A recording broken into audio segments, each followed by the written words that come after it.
Chers voyageurs de l'Arche, nous voici à notre deuxième découverte au sein de la bibliothèque de notre légendaire vaisseau. Nous espérons que cette histoire saura rassasier votre soif de découverte et d'inédit.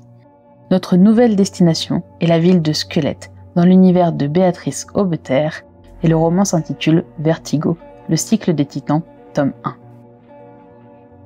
Avant de vous laisser partir à la découverte de cette mystérieuse ville, nous vous proposons un petit tour d'horizon ainsi que notre avis. Soyez attentifs, car les lieux ne sont pas toujours ce qu'ils semblent être. Squelette est une ville aux dimensions définies par des murs métalliques, un lieu artificiel, bien réglé, organisé, autosuffisant, mais ô combien rigide et cloisonné. La ville est probablement dans cette aventure le personnage le plus important que vous aurez à apprivoiser, car rien n'y est laissé au hasard. Ces quelques 6000 habitants en sont les rouages, depuis le début de leur vie jusqu'à leur mort ou leur désactivation. Chacun est assigné à une tâche qui le définit et dont on peut identifier la nature en fonction de ses vêtements.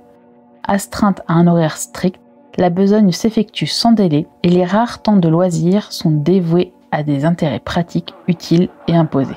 On ne s'ennuie jamais à Squelette, on n'en a pas le temps. On ne se pose pas de questions, on ne s'inquiète pas pour soi et encore moins pour les autres. Squelette y pourvoira. C'est par la vision de 4 personnages que l'aventure s'articule. Anna, Ash, Angelia et Swan. C'est avec Ash que nous faisons nos premiers pas. Elle est, depuis 8 années, dans une équipe d'entretien électrique à Squelette.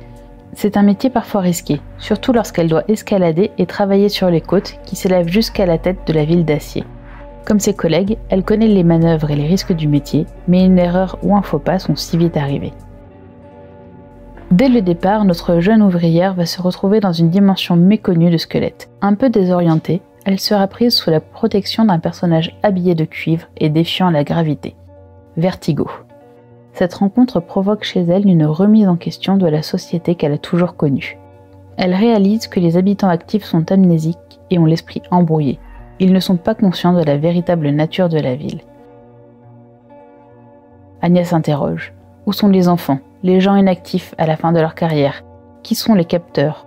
Comment la cité se fournit-elle en nourriture et en eau? Pourquoi toute cette organisation rigide? Bien des mystères auxquels elle n'avait jamais pensé et que le mystérieux Vertigo lui fait explorer et découvrir.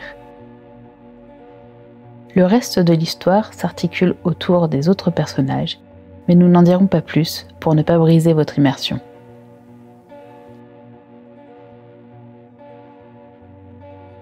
Grâce à une écriture souple et élégante, appuyée d'un style agréable, Béatrice Aubeterre nous offre un voyage mémorable et intrigant. On retrouve quelques coquilles et approximations dans l'orthographe et les tournures de phrases, mais si peu que le récit nous emporte avec facilité dans son univers.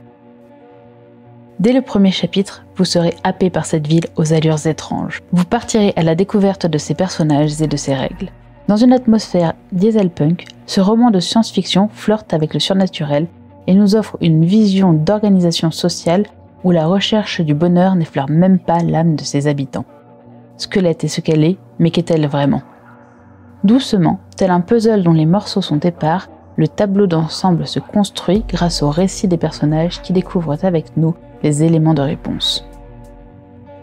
Au-delà d'une histoire bien menée, l'auteur nous interroge sur la condition humaine imposée dans notre société, ses manipulations et ses normes. Une réflexion sur notre capacité de suivre, au-delà de toutes les pressions externes, nos principes moraux. Ce roman est terminé et sera suivi d'un second tome, Maelstrom, le cycle des titans, en cours de publication depuis février 2018. L'équipage et moi-même vous recommandons d'aller vivre cette aventure par vous-même, et vous saisirez ainsi toute l'ampleur de l'œuvre. Bonne exploration!